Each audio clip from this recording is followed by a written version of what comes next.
New videos every day. Life, wisdom.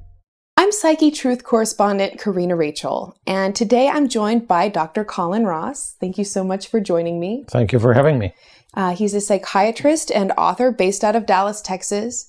And today we're going to talk about the role of psychiatry and psychiatric medications in different violent actions. So most recently we have James Holmes and the Colorado shooting. In our previous video, we talked specifically about him. But in this video, I want to talk in general about some of the different incidents of mass shootings or other violence that we've seen and the role of psychiatric medications in those events. Sure. Well, I think it's a big factor that needs to be taken very seriously. What is the role of psych meds, not in preventing violence, but causing violence? And the reason I think that's a serious thing is because that's what the government and the FDA tell us, based on very careful review of all these different drug studies, is it's just a scientific fact, basically, that if you have a bunch of depressed people and you put half of them on placebo and put half of them on an SSRI antidepressant, the people on the antidepressant are going to have a higher rate of becoming suicidal, homicidal, agitated, delirious, delusional, and violent. This is a scientific fact. So it's not any kind of out there conspiracy theory. It's simply the facts of the side effects of these meds. And the way I see it is the profession of psychiatry, and obviously the drug companies, downplay that. So when the Columbine shooters turn out to have been on psych meds, the tendency is for psychiatry to go, well, it was the illness that caused the behavior, and we were trying to treat the illness with the meds.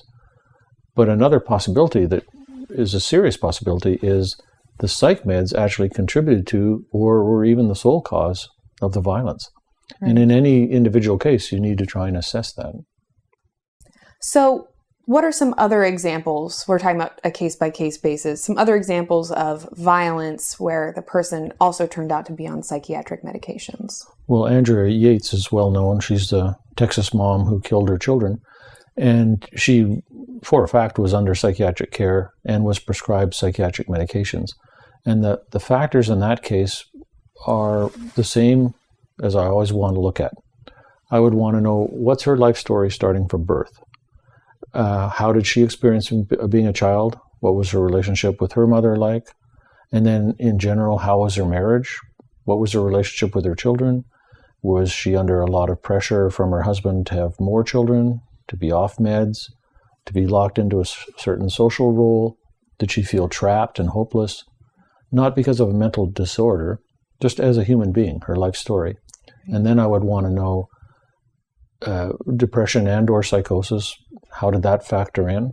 And then I would want to know, yet again, the meds that she's prescribed, have they done nothing, which is commonly the case, they're not helpful at all? Have they helped a little, helped a lot, which obviously is not the case because she killed her children, or have they actually contributed to her killing her children? Mm-hmm. And then the next step is, what meds had she stopped, started, changed, increased, or decreased? Right. Because with the antidepressant medications, these SSRI ones that have been on the market 20-ish years now, they were hailed as wonderful new antidepressants that have no side effects, basically. Mm-hmm. And then they went to a very small amount of side effects. But part of having no side effects is having no withdrawal.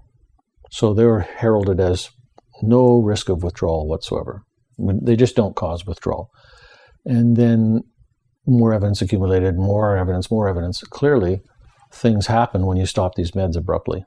Mm. But if psychiatry calls that withdrawal, then they're automatically saying that these drugs are addictive, which is very bad publicity for the drugs. Right. So now we have this phrase that's been invented, discontinuation syndrome. So the drugs aren't addictive, they don't cause withdrawal, they cause discontinuation syndrome, which has all the hallmarks of a withdrawal state. So you can be agitated, delirious, psychotic, suicidal, unable to sleep, because you're in a withdrawal state from your psychiatric meds. Wow. So all these factors can come into the equation. Certainly. So we know that somebody on a recreational or illicit drug can have psychotic breaks from reality. And when we hear about, mass shootings or violence or real extreme cases of behavior, one of the first things that people think is often, are they on drugs? Maybe they're taking some kind of methamphetamine or some other kind of recreational drug.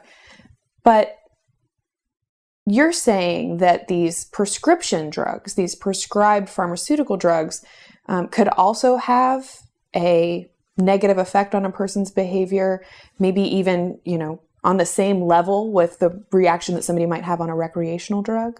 Well, methamphetamine obviously is an amphetamine. Other amphetamines include Ritalin. So it's, again, not really disputed in psychiatry. If you take enough Ritalin for long enough, you're at high risk of becoming paranoid and psychotic. And if you're addicted to Ritalin and you suddenly stop, you crash, you get depressed, you can't sleep, you have a withdrawal state. So these are just the facts about these drugs. And many recreational drugs act on the same neurotransmitter systems, interact with the same receptors as prescription drugs. And what's a prescription drug sometimes used to be a street recreational drug and vice versa. So the way that PCP and LSD, for instance, got into the culture was originally experiments and studies done by military and civilian psychiatrists. So the first people to take LSD in North America were actually military and CIA psychiatrists who then prescribed it to their patients, did studies. And LSD was actually a prescribed psychiatric drug up to the mid-60s. Then it was made illegal, and the psychiatrists who had been prescribing it protested that and said, this is really interfering with the progress of psychiatry.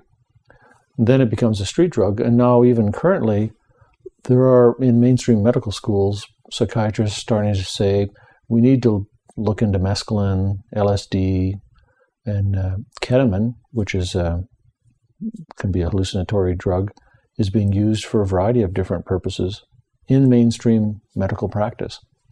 So these categories are not so clear and distinct. Interesting. So let's go back to some other examples. Columbine, the UT shootings. These are all different examples of one of these incidents happens and people are killed or people are hurt, and then it's later revealed that the person is under psychiatric care. What are the implications if these drugs are potentially causing this kind of behavior? And I mean, clearly, as you've stated, these are known. It is known that these drugs can potentially cause, hallucinations, ideation, psychosis, even suicidal or homicidal thoughts or behaviors. It's on the black box label of the drugs. What are the implications, though, when somebody on those drugs then commits a crime like this? Well, I see it as basically a collateral damage issue. So if cigarettes and tobacco are legal, and if cigarette companies are for-profit entities, and they market, they advertise, they try and develop their markets, maximize their sales, the collateral damage from that is X number of people are going to have lung disease and lung cancer. It's just a fact. And so this is a trade-off that gets made in society. The decision is made that it's a free country, it's not an illegal drug, and therefore we are condemning an unknown number of, we know the number, but we don't know which person is going to be the one who gets the lung cancer. And that's just a decision that our culture has made. We're willing to put up with this much lung cancer. So as a collective society, we make decisions also about psychiatric drugs. If you prescribe antidepressants to this many people, certain percentage of them are going to get psychotic, agitated, manic, delirious, and there's going to be violent behavior.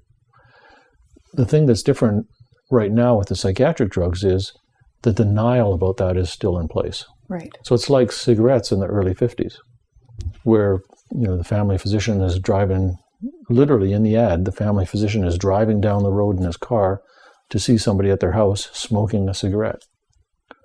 And the tobacco companies there's no evidence, and the medical profession is doing nothing about it.